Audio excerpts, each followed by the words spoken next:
নিজে ক্যাবিনেট মন্ত্রী হতে চান, তিনি না হতে পারলেও দিলীপ ঘোষকে মন্ত্রী হিসেবে দেখতে চান, তাহলেও সাধ পূরণ হবে।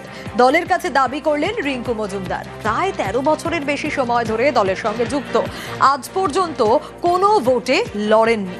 এবার 26-এর ভোটে বিজেপির প্রার্থী হতে চান দিলীপ ঘোষের স্ত্রী রিঙ্কু মজুমদার। তাই 31শে জানুয়ারি সল্টলেকে বিজেপির অফিসে গিয়ে জমা দিয়ে এসেছেন বায়োডেটা। আমার ক্যাবিনেট মিনিস্টার হওয়ার শখ ছিল, তো আমি জানি না সেটা সম্ভব হবে কিনা, কারণ আমাদের দেশে আমি দেখি তো পার্লামেন্টে সমস্ত কিছু তো অনেক ক্যাসেস করতে পারি, তো সেখানে আমি দেখেছি তারা যদি পারে তাহলে আমি কেন পারবো না। এই জুনুনটা আমার মধ্যে অনেক বছর আগে থেকেই ছিল। এবার অনেকে ভাবছে হয়তো আমি ওনাকে বিয়ে করেছি এর জন্য, সেটা মোটেও নয়। আমি বিজেপি পার্টিটাকে ভালোবাসি, সুপ্ত বাসনা থাকে, এখন তার মানে যে হব চাই। উনি বললেন যে হ্যাঁ, একটা বুথ সভাপতি সেও যদি অ্যাপ্লিকেশন জমা করতে পারে, সিভি জমা করতে পারে, তুমি কেন করবে না, করো। স্ত্রী ভোটে লড়তে চান, মন্ত্রী হতে চান, রিঙ্কু মজুমদারের প্রার্থী হওয়ার ইচ্ছে প্রকাশ নিয়ে দিলীপ ঘোষের মন্তব্য, আবেদন যে কেউ করতেই পারেন, যোগ্য মনে করলে দল টিকিট দেবে, মন্তব্য দিলীপের। যত নাম এসছে সেগুলো লিস্ট করছেন, আর সেটা নিয়ে আলোচনা হবে। যে যোগ্য মনে হবে পার্টি তাকে প্রার্থী করবে।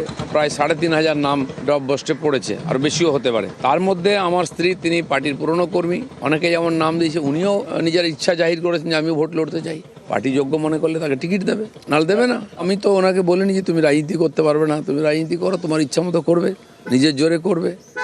পার্টি বাকি ডিসিশন নেবে। আমরা প্রার্থী হব কি না সেটা পার্টি ঠিক করবে। ভোটের মুখে সিপিআইএম এর প্রতীক অস্বস্তি, প্রতীকুর রহমানকে নিয়ে কড়া পদক্ষেপ নয় সিপিআইএম এর। দল ছাড়ার পরই রাজ্য সম্পাদককে নিশানা করেছেন প্রতীকুরের কথায় দল বদলের জল্পনাও রয়েছে। মোহাম্মদ সেলিম জানিয়েছেন, দলের পদ্ধতি মেনেই প্রতীকুরকে নিয়ে সিদ্ধান্ত। পিছলে পরে কলার খোসার মতো বললে কলার খোসা এই জন্য রাস্তায় পড়ে থাকলে তুলে নিতে হয়। আর তেমনি যদি কেউ কলার খোসায় হোক, বানের জলে হোক, যদি কেউ পড়তে যায়, সহযাত্রী সহমর্মী, তখন তাকে হাত বাড়িয়ে তাকে ধরতে হয়, তাকে বাঁচানোর চেষ্টা করতে হয়। এটা খুবই বেদনাদায়ক। আমার কাছে নতুন প্রজন্মের একটা ছেলে মেয়ে পার্টির, অনেক পার্টিকে ইনভেস্ট করতে হয়, মুভমেন্ট, আন্দোলন, সংগ্রাম, প্রচার। তারপর আমরা চাই এটা থেকে পার্টি যাতে লং টাইম ডিভিডেন্ড তোলে।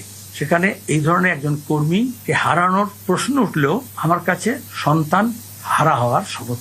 আমাদের পার্টিতে গত 1.5-2 মাস থেকে কয়েকটা অভিযোগ আসে, আমরা জানতে পারি যে আরো কিছু কন্ট্যাক্ট ডেভেলপ করছে।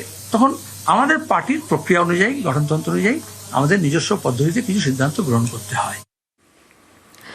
প্রতীকের পদত্যাগকে সন্তান হারানোর যন্ত্রণার সঙ্গে তুলনা করেছেন সিপিআইএম রাজ্য সম্পাদক মোহাম্মদ সেলিম। আর এই মন্তব্যে প্রতীকুর রহমানের কটাক্ষ, ওটা কুমিরের কান্না। রতনে রতন চেনে, উনি চেনে হুমায়ুন আর শতরূপ, উনি চেনে নিজের সিট। সেটা যদি সত্যি হয় তাই। কেউ কেউ নিজে জেতার জন্য কখনো হুমায়ুনের সঙ্গে বসতে পারেন, কখনো নওশাদ সিদ্দিকীর সঙ্গে বসতে পারেন, কখনো অধীরবাবুর সঙ্গে বসতে পারেন। পশ্চিমবঙ্গে অন্য কেউ কোথাও গেলে তাকে স্বার্থলোভী বলা হবে। আমাকে অব্যাহতি দিন আমি বলিনি, শব্দটা আবারও পড়বেন, আমি অব্যাহতি নিলাম। তো ফলে উনি রাখলো কি না রাখলো কি যায় আসে? কুমিরও তো কাঁদে। বাংলার প্রবাদ বাক্য যে কুমিরের মরা কান্না।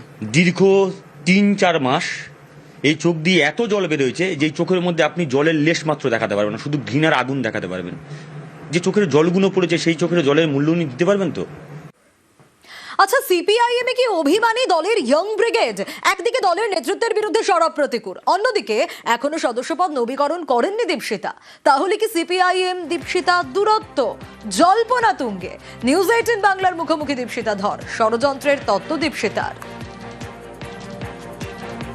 যেটা খবর, আপনি তো পার্টির সদস্যপদ নবীকরণই করলেন না। আমাদের পার্টিতে 31শে মার্চ পর্যন্ত নবীকরণের সুযোগ থাকে, এবং আমার মেম্বারশিপ যেহেতু দিল্লিতে, আমাকে যদি মেম্বারশিপ রিনিউ করতে হয় আমাকে দিল্লিতে যেতে হবে। তাই আমি যদি দিল্লিতে না যাই তাহলে আমি নবীকরণটা করবো কি করে? 31শে মার্চ মানে 1.5 মাস সময় রয়েছে। এখন এই যে এত তৎপরতা, এত উদ্বিগ্নতা কিসের জন্য?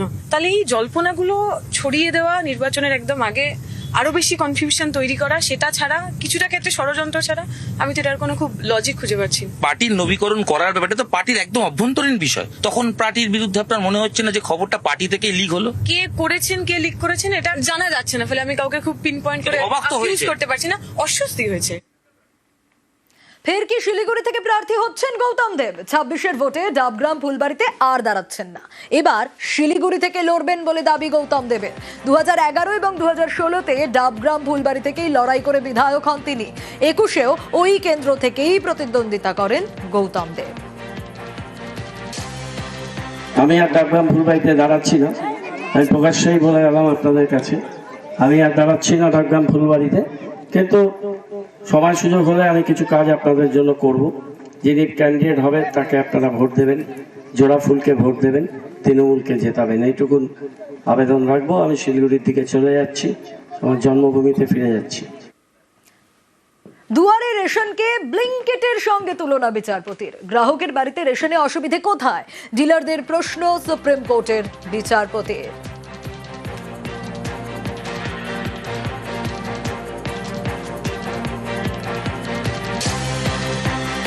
দুয়ারে রেশন মামলার রায় স্থগিত সুপ্রিম কোর্টে।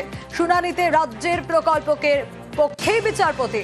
প্রকল্পকে বেআইনি বলে আগে রায় দেয় হাইকোর্ট। সেই রায়কে সুপ্রিম কোর্টে চ্যালেঞ্জ করে রাজ্য। 3 বিচারপতির বেঞ্চে গতকাল দুয়ারে রেশনের বিরোধিতা। ওয়ান নেশন ওয়ান রেশনের যুক্তিতে সওয়াল ডিলারদের। বাড়ি বাড়ি গিয়ে রেশন বিলি সমস্যা বলে সওয়াল করেন তারা। ডিলারদের বাড়তি ভাতার প্রসঙ্গ তুলে পাল্টা সওয়াল রাজ্যের।